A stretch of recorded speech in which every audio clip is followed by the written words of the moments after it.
An SCP Foundation researcher is monitoring the salt content of a large tank filled with water. Inside the tank, just under the surface, is a huge mass of rusted metal. Though few pieces have a couple specks of their original shiny surface visible through the dark red exterior. The researcher suddenly looks up from his task though. Does anyone else hear that noise? It's a terrible noise, like metal scraping and scratching against each other. But the heap of metal in the tank isn't moving. Still, the noises continue though, and the researcher keeps staring at the unmoving hunk of metal in the tank. All he can think about is diving in and letting his body become a part of it. Kept submerged in a big saltwater tank at the SCP Foundation is an object, but perhaps a more accurate way to describe it would be as a machine. Referred to as SCP-882, the machine's containment tank is required, according to containment procedures, to be filled with at least 40% pure seawater, direct from the ocean. If at any point the rusty surface of SCP-882 begins to show signs of becoming more like shiny metal, then the percentage of seawater must be raised to 100% until the metal is completely covered in rust. Trying to keep metal rusted? That might sound like a strange concept, but you'll see why it's so necessary soon. SCP-882 looks like little more than a collection of seemingly random pieces of metal, all fused together as if they had been welded.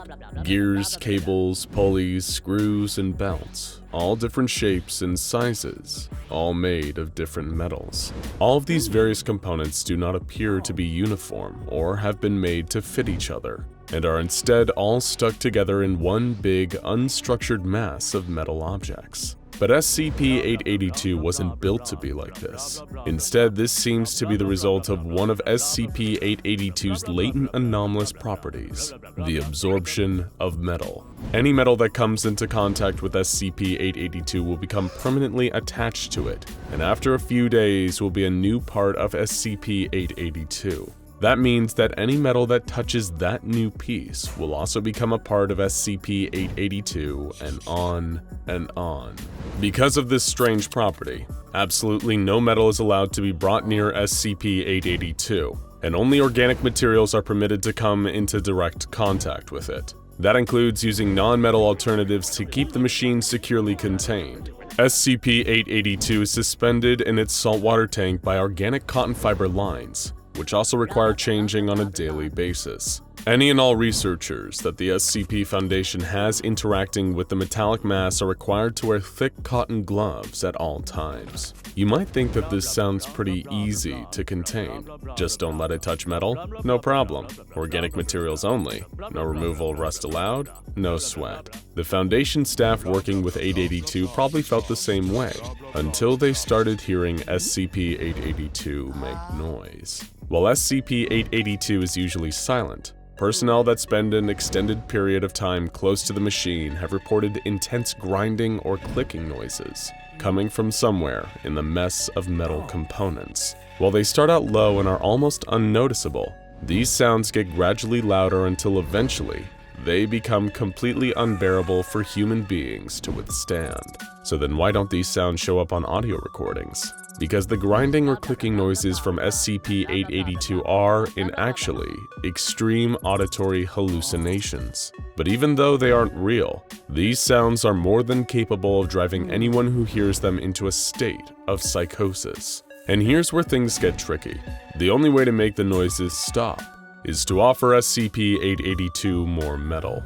As mentioned, any object that is made of any type of metal that comes into contact with the machine becomes a part of its mass. Allowing new objects to become fused to the surface of SCP-882 will cause the grinding noises to subside, but will increase SCP-882's mass permanently. If the noises aren't stopped though, then the mental state of those afflicted by them only grows worse. And some victims of SCP-882's auditory hallucinations have gone so far as to throw themselves into the tank containing it, where they were killed almost immediately, their bodies crushed to death by anomalous forces and becoming unrecoverable from the tangle of gears and random metal objects. The SCP Foundation now requires any of its personnel that work directly with SCP-882 to report any instances of noise coming from the machine.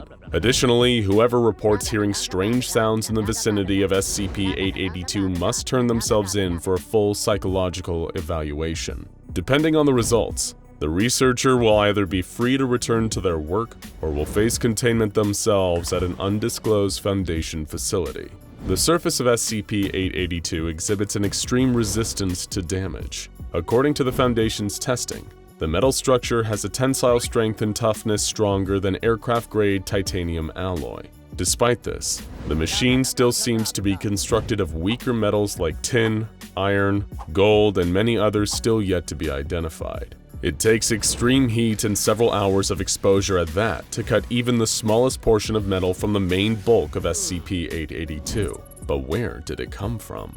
The SCP Foundation first recovered SCP-882 near an island commonly on the northeast coast of Banks Island, one of the larger islands in the Canadian Arctic archipelago. Strangely, not a single scrap of metal, not even underground metallic ore, was found within a 1-mile radius of where the machine was discovered.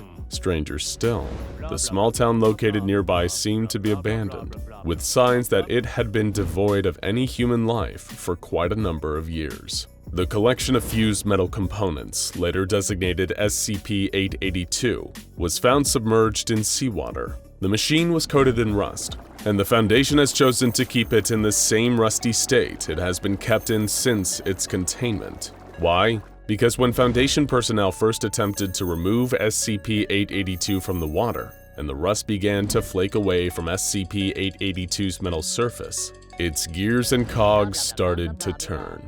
Foundation personnel on site were unsure of what the machine's purpose was, but wanted to halt it in case it proved deadly.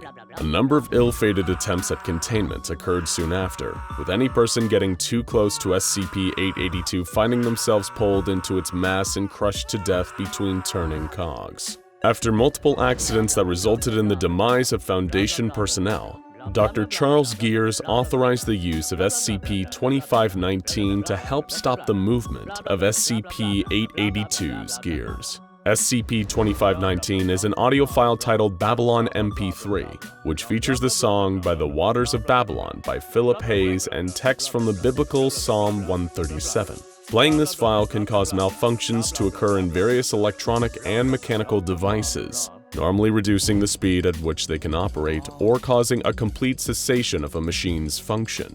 In SCP-882's case, the sound of Babylon MP3 successfully slowed the machine's moving parts, allowing Foundation personnel to safely get closer to it. Teams then cut the massive metal down to a more manageable size with extreme heat, and it was finally contained. However, another question arises. Surely if SCP-882 is a machine, then it must have a purpose, right? And perhaps more importantly, what is its connection to the infamous machine-loving group of interest, the Church of the Broken God? Both of these questions might just have one easy answer. To put it plain and simple, SCP-882 may just be the heart of the Broken God. The Church of the Broken God is a religious organization that the SCP Foundation has had a number of encounters with over the years. Members of the church share in the belief that life, specifically biological flesh-based life, is inherently wrong, even evil. This group worships mechanization, the process of making something or someone more mechanical in nature.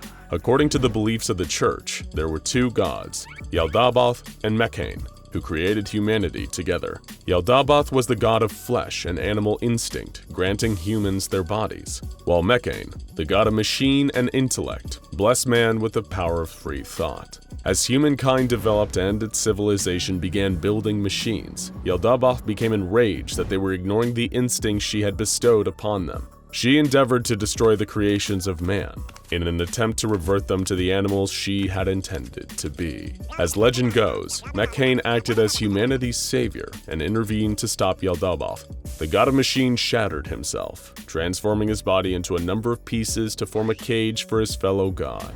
Fragments of Mechane rained down on planet Earth, fragments that the Church of the Broken God believes it is their duty to recover. However, a number of these pieces are cataloged SCPs that the Foundation is either aware of or has in containment. They are SCP-882, or His Broken Heart to the Church, SCP-271, His Broken Gift, SCP-813, His Broken Eyes, SCP-1139, His Broken Tongue, SCP-635, His Broken Mind, and finally His Broken Blood, which refers to SCP-217. Often using anomalous technology, members of the Church of the Broken God intend to uncover or steal these various components. The Church's ultimate goal is to bring the correct pieces together and completely restore Mekhane's form.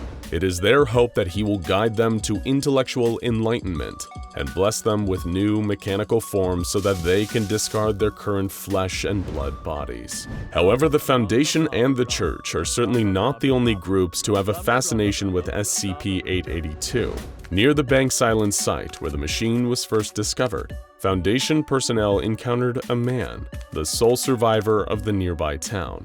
This individual, by the name of Richard Wright, was apprehended and brought in for questioning with Dr. Gears. During their interview, Richard revealed a number of details about the townsfolk who had first uncovered SCP-882 and what ultimately became of them. According to his account, the community formed a cult around SCP-882 after a man named Alan found it. The machine's parts had begun to turn and move, but with no clear indication as to what was powering it. Soon, a local priest, Father Pat, also took an interest in SCP-882. Both he and Alan seemed to share the belief that the machine had been built by God for a higher purpose, and encouraged residents of the nearby town to come and offer metal to it. Richard explained that the locals were plagued by the auditory hallucinations typical of long-term exposure to SCP-882, kept awake at all hours of the night by clanking, grinding, and the screaming of metal.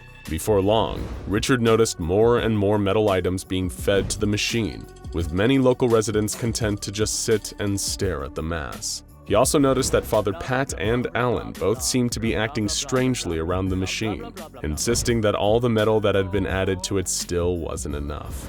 Then one night, during a communion before SCP-882, Father Pat took a pair of pliers and began tearing out townspeople's metal fillings.